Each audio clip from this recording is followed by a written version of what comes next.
So here we go with the final review of this franchise of the paranormal. Well, I know there's a part 4 coming, but for today at least, the Paranormal Activity 3, which came out once again, did well at the box office.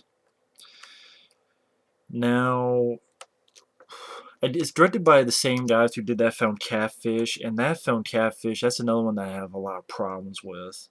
But maybe that'll be another day, another review. And this film did well once again. It made 104 million U.S., 200 million worldwide. Um,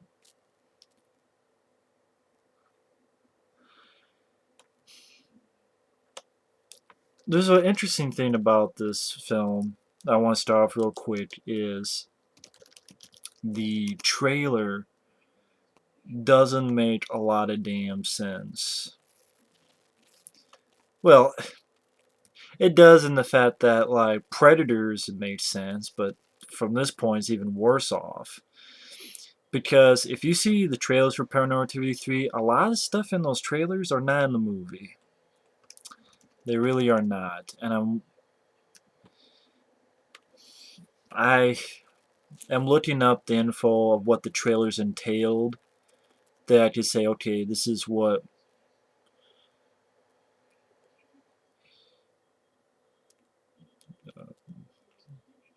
Okay. What was in the trailer but not in the movie. Their reasoning is that they filmed a lot of stuff, and the stuff that was not successful, possible devices to advance the plot, stuff that was shot, but those moments might have been trumped by the scenes we actually saw in the film. The best ideas were used in the film, the rest was left on the cutting floor and eventually recycled for the trailers. That's stupid. So in the trailers, you see all this stuff like the girl's house being on fire. Um, there's a moment where the little girl says, "Yeah, he's right over there," and tastes like paint and throws it. And the mom, the character of Julie, sees it. The two girls playing Bloody Mary, screaming, and then when they leave, there's a dark figure. That's not in the movie. Um, they do these games like the knock game. They knock on the mirror and then it knocks by itself, or they jump off a ledge, but then they're fine. A demonologist, this guy visiting, and then being slammed on the fucking table. None of that's in the movie. The demonologist guy coming over is not in the movie. That guy is not in the movie at all. The demonologist guy. His head being slammed, that's not in the movie. The games that they play. So pretty much 90% of the trailer is stuff not in the movie. That is stupid. Put it in the movie. It would have made the first 30 minutes maybe more interesting. I mean, the problem with Paranormal Activity, okay, it starts off with a little bit from the second film, and the fact that you have the couple from the second film being visited by the girl from the first film, Katie. But and this is when the lead girl and the sister. Basically, this is a prequel about the leads of the first two films. Katie and Christy. Katie was the girl who starred in part one. Christy was the girl who starred in part two. And this is about them when they were kids. But it starts with Katie bringing videotapes that she was left from her grandma. But she didn't watch any of the videotapes. She didn't go through them. I don't know why. If someone gives me videotapes or I get videotapes, I'm gonna look at them. You know, especially if it's stuff I don't remember. Why? Wow, I don't remember this time in my life. Let me look at it. But no. So gives it to Christy, and they decide not to look at it. So they put the videotapes down in the basement, and then when it's burglarized in part two, the tapes are gone as well. It's funny how in part two they don't mention videotapes. They only mention that this bracelet was gone. They don't mention the videotapes were gone. They never mention it at all. See what I mean by this franchise? Like, becoming a franchise and shit that doesn't make fucking sense? And so then we find out the contents of what was on those videotapes. Now, in part one and part two, we're to assume that the reason you're seeing this stuff is because of police had confiscated the tapes and edited them. What's the case for that in this film? The tapes were taken by the fucking magician, the fucking David Copperfield. We don't know who took them. More than likely the demon. What, the demon took the tapes and edited them to this movie?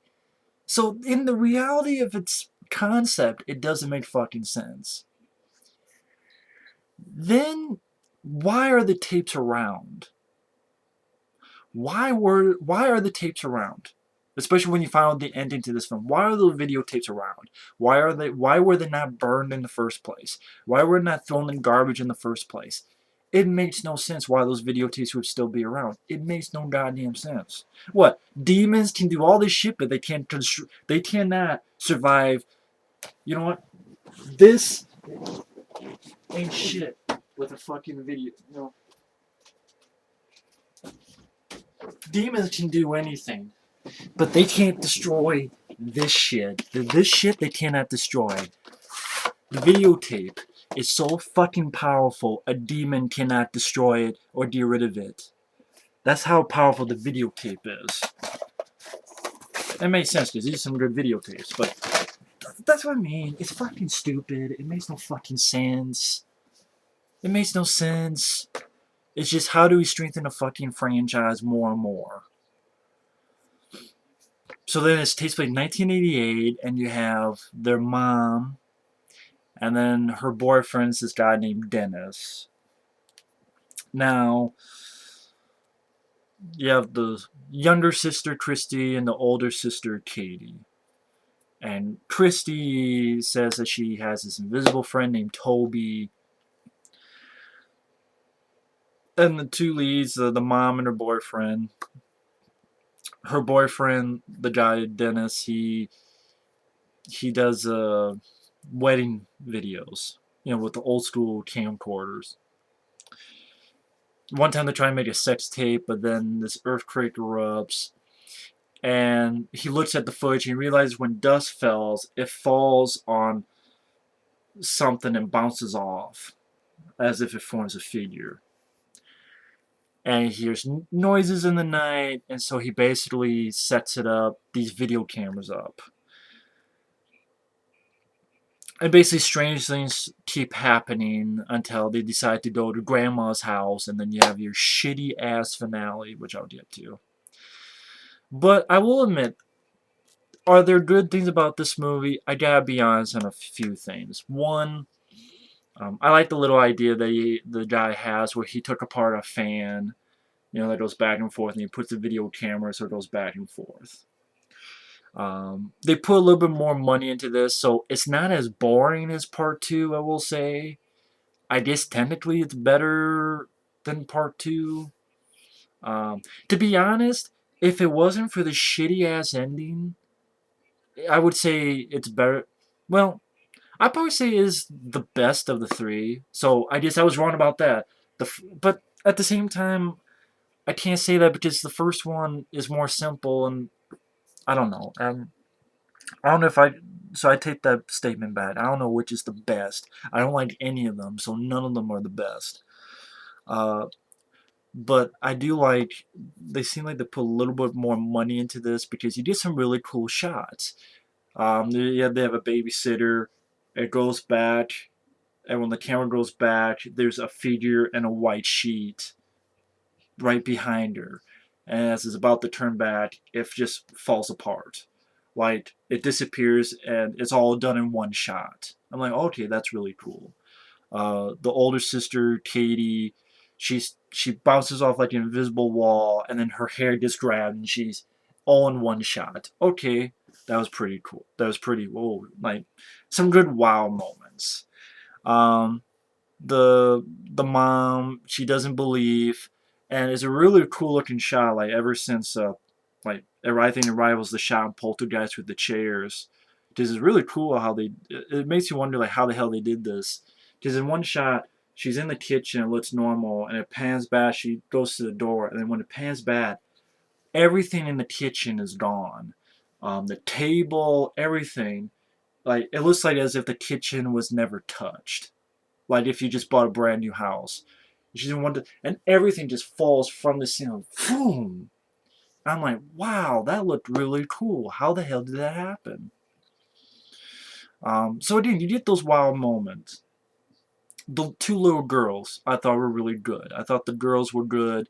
The other people were fine, but the guy you have a problem with because he keeps wanting to videotape stuff, and it's like, you know, even this guy named Randy, who I lied to, which I'll get to, says you should tell your wife. He's like, no, she'll flip out. Who cares? Let her flip out. Go for it. And he like he's filming. It's like, why don't they? Why doesn't he just get them out? Just show her right off the bat, not wait on it, you know. So you kind of don't buy into the situation. Yeah, she's a hard ass, but it's like sit her ass down and watch, like boom, right off the bat, not wait on it. And plus, this is a point where it's not, oh, it's following us and this and that. It's, oh shit, looks like we're haunted. Let's move. But that never comes into play. I guess until the very end. Um, And the mom is just one of those skeptics that you just want to punch in the face, like annoying skeptics. Like to do a skeptic right would be like Dana Scully or some other films they've done it well. This was not done well, so I didn't care for the mom. The guy Dennis, the boyfriend, good. I like the actor. I thought the actor was doing fine, but the actor was doing fine. Chris Smith, but he didn't have the best character. I will say though, I really like this character of Randy. He wasn't in the film enough. He did a really good job because first off, like when he sees this, of course, like anybody, like if you're watching Ghost Hunters and you saw something like this, like wow, that's really cool. But then the older sister Kitty wants him to play Bloody Mary when he's babysitting. He doesn't want to. Then he gets scratched, and then like uh, really a good scene where shit's going down. Her and him and the little girl have to stay in the bathroom. They try to walk out, furniture just thrown at them. He has a great reaction where the boyfriend's like, "What?" The dentist is like, "What are you doing? What's going on?" And I'm sorry you got hurt. He's like, "What do you think I'm doing? I'm getting the fuck out of here. I'm grabbing my stuff. Okay, you're the one who's ridiculous for still filming. Okay, I'm gonna get the hell out of here. You better tell Julie." And he left, and he never comes back again. And I really like that character, Randy. This guy, I want to get his name, Dennis Ingram. He's not in the film that much, but I really liked him. Dustin Ingram. I thought he really did a good job. So I will say, it seems like I'm giving more positives to this film. It's one of those things that I wish this film was just one movie, not a part of a franchise. This is one movie. And that it was a change the ending and change take out the very beginning to tie it to Paranormal Activity 1 and 2, change the shitty bullshit ending, and be like an update of Poltergeist in a way. It'd be a very cool update of Poltergeist and let it end on a nice note. I really do believe then it would be a much more solid film. I would actually buy it, recommend it, because I like the two little girls. The two adults. I mean, I like the actor who played the boyfriend, and I liked the character, a Randy character, the mom. But the bullshit ending is that, of course, the mom doesn't believe it still until that whole thing with the furniture. Then it's okay, we're going to grandma's. And the reason being is that the night before, the older sister Katie was being dragged, and the younger sister Chrissy, she's the one who has the invisible friend Toby. She goes, "Yes, I'll do it." And the whole idea is Toby wants her to tell him to go to grandma's house. And then you get to the ending where you have heard throughout the film, like the boyfriend looking up stuff, something to do with a coven of witches, and that, what's the exact words? Because I thought it was really stupid. This is a really stupid plot idea. brainwash girls of childbearing age into having sons and then force them to forget. Because the grandma is part of the coven of witches, and the mom, Julie, like she levitates and just thrown down the stairs. The guy's trying to escape with the younger sister, Christy, sees Katie, and she does a pretty much like the ending of the first film. He falls back, he crawls. There's grandma, and basically bends him back like he's crawling, and basically bends him back like like this, breaks his back. Then the grandma takes the two little girls and they go up the stairs, and she's like, "Let's get ready. Ready to what? Ready to party? Ready to fuck?" That's what I mean. This has so many fucking problems. First off, it's part of this fucking franchise that it's just sick of. Um, this whole mythology with the coven of witches and needing a son. I'm like, so what? This demon is a fucking dumbass. Meaning, okay, what? I'm gonna haunt these people and it's gonna make them want to fuck and get sons for your ass? Really? Like, I know the mom, Julie, said she didn't want to have any more kids, but maybe she'll change her mind with her boyfriend Dennis. You ever thought that maybe a year later she'll change her mind? Or 2 years or 3 years? I really don't understand why the demon said, you know what, we got to get rid of these. Why? Um, Again, if you leave them alone, maybe they will fuck and have another kid. They will change their mind. Here's an idea, demon. Take some condoms and poke holes in them so she gets pregnant. But she doesn't want to abort, so she has the baby. Or hell, give the baby up to adoption. You follow the baby, grab the baby. Oh, it's a boy, and then you grab and you take off to Never Never Land or wherever the hell you go to. See what I mean? Like, it doesn't. This whole idea doesn't make any fucking sense to me. That the demon's like, I'm gonna haunt you until you give me a boy.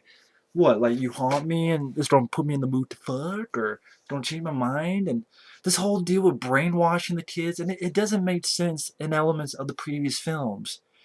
Katie, she never said she didn't remember. The lead girl in the first one, she never said she didn't remember.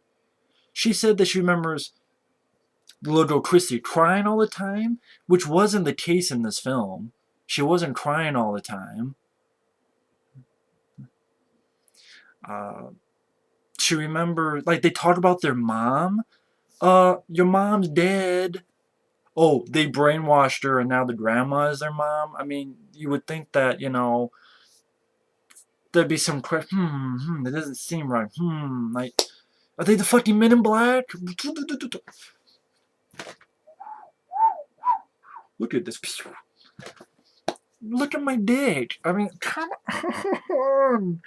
What the fuck? And then all the shit they deleted. Like, in the trailer, they have a house burning down, which would collaborate the story of, them saying that their house burned down. And like, fuck. And like at the end, it's like, get ready for what? What's the grandma going to do with the two little girls? What are they going to do? Sing Kumbaya? That's what I mean. It doesn't make any fucking sense at fucking all.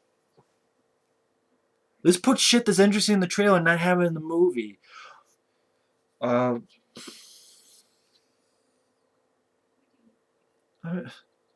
they should have had the demonologies there. Even as a prequel, why couldn't it just be like, they get rid of it, they think everything's okay, and, then, you have one little moment where the little girl looks and you realize, okay, that's going to lead to part 2 and part 3. This whole coven of witches and brainwashing, and the mom and the boyfriend getting killed, and for a shotgun, he's like, you gotta have a shot, and it's fucking irritating, and it's fucking annoying. It doesn't make sense with the rest of it. No matter how you try to explain to me, I can poke holes through the plot like a fucking dike in a fucking dam. This whole mythology that you're making on this is bullshit. And the first film, like, without the bullshit ending, would have worked because I thought it was supposed to be simple. It could be anybody. in the first one they said that it's random. Obviously not. I mean, wouldn't that be more spooky that it's random? No, here it's as long as your fucking mom, dad, grandma, grandpa, great grandma didn't belong to a coven of witches and make a deal with the devil, then you're fine. Like, you know, like if it's random, that means it could happen to anybody. No, but it'll only happen to you if you have a coven of witches in your back door. And that was the thing is, there's some really good scenes in this movie. Good scenes. The girl getting her hair pulled up in midair. You know, the ghost and shit appearing behind the babysitter, then just disappearing in one shot. Everything you find out everything was levitated and falls down in one shot. I like the character of Randy. The guy was like, "I'm getting the fuck out of here," and he did, and he did a smart thing. That's why he's alive. So at least someone lived, I guess. But I just the ending. Once again, it's like the ending of the last exorcism.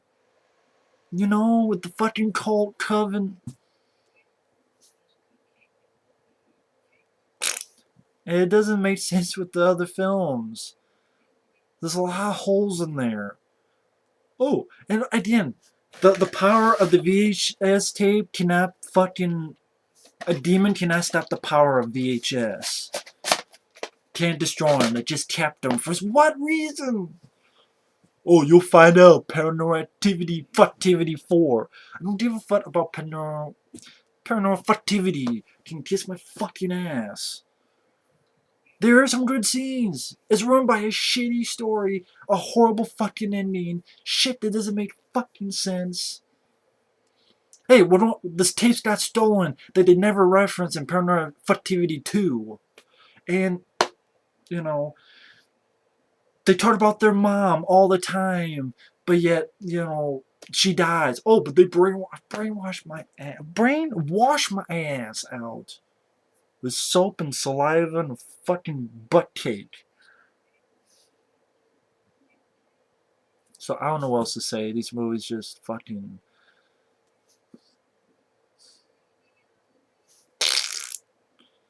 If you're a fan of these movies, fine. I mean, this film, I will say, I appreciate that it's not as boring as the second film.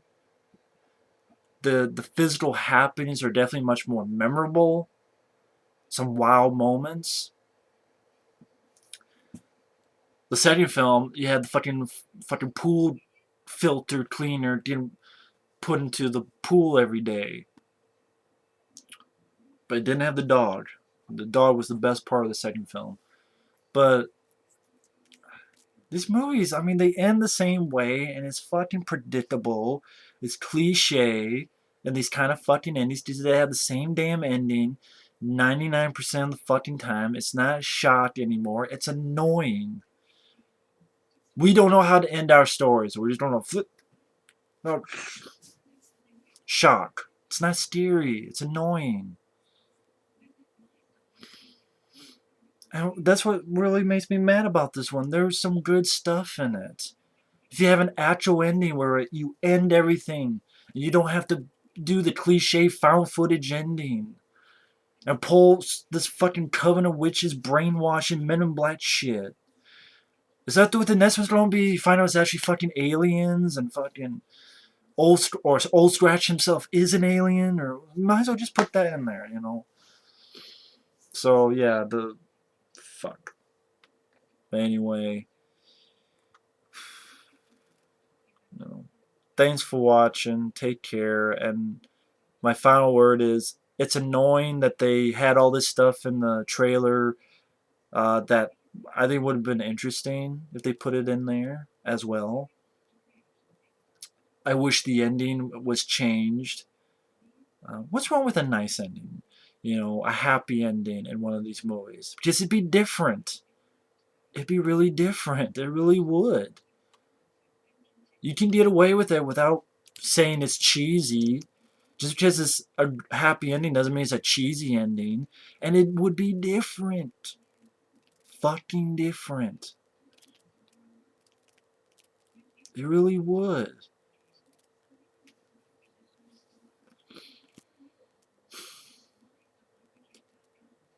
It's annoying, but they didn't do it, and thus that's why I'm fucking ranting about it. But either way, thanks for watching this long ass review. If you want to see ones for some of the cool moments in the film, go ahead. But if you like the film, cool. But that ending, I don't know how that ending's just stupid, and it's with relation to the other films, it doesn't really make a lot of sense. And making this whole mythology behind the two girls really just. Some people think it's more interesting. To me, it's less interesting. It was more interesting when that was just random. Which, again, I wasn't even a big fan of the first film, but because then shitty endings are like one of the big reasons about these movies. But either way, thanks for watching and take care. Later.